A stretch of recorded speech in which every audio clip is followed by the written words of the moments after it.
భారత్ ప్రజా రైతు సంక్షేమ సంఘం నుండి అధ్యక్షులు, కమిటీ సభ్యులు మొన్న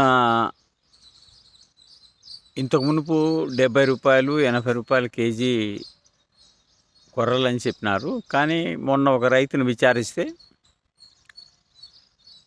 100 కేజీలు 2200 రూపాయలతో పడుతున్నారని చెప్తున్నారు. ఇది ఏ విధంగా రైతు బతకగలుగుతాడు? కాబట్టి ప్రభుత్వం రైతులు పండించే పంటకు స్థిరమైన రేటు ఉంటేనే రైతు బ్రతకగలుగుతాడు, కానీ లేకుంటే బ్రతకలేని పరిస్థితి.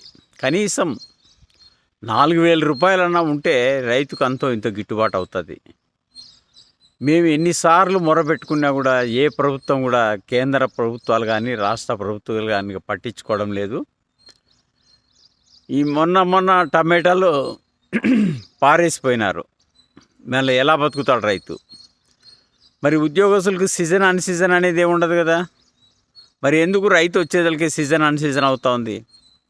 రైతు కష్టపడి పండిస్తేనే దేశంలో 142 కోట్ల మందికి ఆహారాన్ని అందించేది. ఆలోచన చేసి స్థిరమైన రేటు ఉంటేనే రైతు బ్రతకగలుగుతాడు.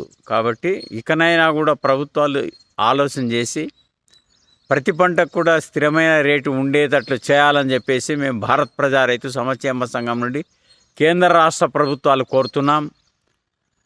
అందరూ బతుకుతారు దేశంలో. మాల్స్ పెట్టుకున్న వాళ్ళు బతుకుతారు, హోటళ్ళు పెట్టుకున్న వాళ్ళు బతుకుతారు, దేశంలో అంగన్లు పెట్టుకున్న వాళ్ళంతా బతుకుతారు, వడలు అమ్మేవాడు బతుకుతాడు, ఇడ్లీలు అమ్మేవాడు బతుకుతాడు, కోటీశ్వరుడు అవుతాడు. ఇడ్లీలు అమ్మేవాడు కూడా, దోశలు అమ్మేవాడు కూడా బతుకుతాడు. ఒక రైతు తప్ప అంతా బతుకుతారు దేశంలో. కాబట్టి దాదాపు దేశానికి స్వతంత్రం వచ్చి 78 సంవత్సరాలు అవుతుంది. నాకు తెలిసిన మటుకు 80 లోపల కొంతవరకు గిట్టుబాటు ధరలు ఉన్నాయి, కానీ 80 దాటిన తర్వాత ఆ పరిస్థితులు లేవు. ఇకనైనా కూడా ప్రభుత్వాలు ఆలోచన చేసి ప్రతి పంటకు కూడా గిట్టుబాటు ధర వచ్చేటట్లు చేయాలని చెప్పేసి భారత్ ప్రజా రైతు సంక్షేమ సంఘం నుండి ప్రభుత్వాన్ని కోరుతున్నాం. అదేవిధంగా నేను టీవీలో చూశాను, జమిలీ ఎలక్షన్స్ పెడితే మంచిదని చెప్పేసి ఒక నిర్ణయం అయితే తీసుకున్నారు. అది చాలా మంచిది. ప్రతి ఒక్కరు కూడా దీన్ని స్వాగతించాలి. మేమైతే స్వాగతిస్తున్నాం. ఎందుకంటే దీనివల్ల దొంగ నోట్ల ప్రభావం చాలా తగ్గిపోతుంది. ఎందుకంటే స్టేట్ టు స్టేట్ ఎలక్షన్స్ జరిగితే అక్కడోళ్ళు పోయి ఇక్కడ ఓటేస్తారు, ఇక్కడోళ్ళు పోయి అక్కడ ఓటేస్తారు.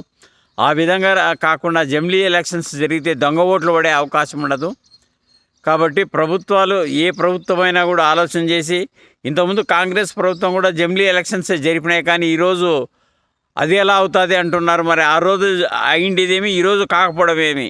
ఈ కాంగ్రెస్ పార్టీ ఆలోచన చేసి దేశాన్ని మీరు ఎందుకు ఈ విధంగా నాశనం చేస్తున్నారో అర్థం కాలేదు. కాబట్టి ఇప్పుడైనా కూడా జమిలీ ఎలక్షన్స్ జరిగితే దొంగ ఓట్లు పడే అవకాశం ఉండదు అనేది మా యొక్క ఆలోచన. కాబట్టి కేంద్ర ప్రభుత్వం ఈరోజు తీసుకునే నిర్ణయం చాలా మంచి నిర్ణయం. దీనికి ప్రతి ఒక్కరు కట్టుబడి ఉండాలి. తర్వాత ఒకే దేశం ఒకే చట్టం ఖచ్చితంగా ఉండాల్సిందే. అలా అయితేనే ఈ దేశం బాగుపడుతుంది. లేకుంటే ఇంకా కొన్ని ఏళ్ళు పోతే మన హిందుత్వాన్ని కూడా సర్వనాశనం చేసేదాన్ని కొంతమంది కంకరం కట్టుకొని ఉన్నారు. కాబట్టి ప్రతి ఒక్కరు ఆలోచన చేయండి. మనమంతా కలిసి జమిలీ ఎలక్షన్స్కే మనం మద్దతు ఇవ్వాలి, సపోర్ట్గా ఉండాలి. ఎవరు వ్యతిరేకించినా వాళ్ళను మనం ఖచ్చితంగా ఇది పద్ధతి కాదని చెప్పేసి మనం ప్రజలందరూ మాట్లాడాలి. మరి అదేవిధంగా ఇంతవరకు తుంగభద్ర కాలువకి నీళ్లు రాలేదు. కనీసం ఈ పాటికి పైర్లు కరుకుతో ఉండేటివి. ఈ పరిస్థితి లేదు. ఇది కొంతమంది రైతులైతే చాలా బాధపడుతున్నారు. మాకు బోరులో నీళ్ళు లేవు, తాగడానికి నీళ్ళు లేవు అని చెప్పేసి ఈ తుంగభద్ర హెచ్ఎల్సి కాలువలో నీళ్ళు ఇంతవరకు పారలేదు. కనీసం ఇప్పుడైనా కూడా వెంటనే నీళ్లు విడుదల చేయాలని చెప్పేసి ప్రభుత్వాన్ని కోరుతున్నాం.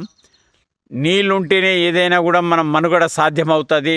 పంట పెట్టుకోవడానికి కానీ, పశువులకి కానీ, మనుషులకు తాగే కానీ. కాబట్టి ఖచ్చితంగా దీన్ని వెంటనే హెచ్ఎల్సి కాలువకు నీళ్లు విడుదల చేయాలని చెప్పేసి కోరుతున్నాం. దాదాపుగా 100 టీఎంసీలు సముద్రం పాలైనా కూడా మనకు నీళ్ళు ఇడుచుకోకుండా ఏంటి దౌర్భాగ్యం? ఇంతకుముందు మేము 2 పంటలు పండించాం. దీంట్లో ముంగారు పంట పండించాము, ఎడగారు పంట పండించినాం. మరి ఈరోజు ఎందుకు ఈ దౌర్భాగ్యం? ఎన్ని నీళ్ళు సముద్రం పాలైనా కూడా కాలువలకు నీళ్ళు ఇడుచుకోకుండా, డ్యాములకు నీళ్ళు ఇడుచుకోకుండా, ఇది చాలా అన్యాయమైన పరిస్థితులు. ఇది సరైన పద్ధతి కాదు. రైతుల్ని నాశనం చేస్తే దేశం నాశనం అయిపోతుంది అనేది ఆలోచన చేయండి. ప్రతి ఒక్కరిని బ్రతికించేది రైతే. దేశానికి రెవెన్యూ రావాలంటే అయితే రైతుతోనే. కోట్ల మంది బ్రతకాలంటే రైతు, భారతదేశంలో ఉండే వాళ్ళంతా కూడా బ్రతకాలంటే రైతే. కాబట్టి ఇకనైనా కూడా ప్రభుత్వాలు ఆలోచన చేసి వెంటనే ఈ సముద్రం పాలు కాకుండా నీళ్ళన్నీ కూడా చెరువులు నింపితే కనీసం 2-3 ఏళ్ళ కరువు అనేది లేకుండా పోతుంది. అదేవిధంగా సిద్ధేశ్వరం అలుగు ప్రాజెక్టు కడితేనే మన రాయలసీమకు ప్రయోజనం ఉంటుంది. కాబట్టి ప్రభుత్వాలు ఇకలైనా ఆలోచన చేసి సిద్ధేశ్వరం అలుగు ప్రాజెక్టు కడితే, మా దశరథరామరెడ్డి అన్న గారు దీని మీద చాలా ఏళ్ళ నుంచి పోరాటం చేస్తున్నారు. మేము కూడా మద్దతుగా ఉంటున్నాం. ప్రతి ఒక్కరూ రాయలసీమ వాసులు మద్దతుగా ఉండాల్సిందే. సిద్ధేశ్వరం అలుగు ద్వారా రాయలసీమకంతా కూడా నీళ్ళు వస్తాయి. సిద్ధేశ్వరం అలుగు ప్రాజెక్టు రాయలసీమకు వెలుగు. మనకున్నది ఆధారం ఇది ఒక్కటే, సిద్ధేశ్వరం ఒకటే. కాబట్టి ప్రతి ఒక్కరూ ఆలోచన చేసి సిద్ధేశ్వరం డ్యామ్ కట్టాలని చెప్పేసి ప్రతి ఒక్కరు కూడా మనం ఆలోచన చేయాలి. ఎక్కడైనా కూడా మనం దీని మీద మాట్లాడాల్సిందే.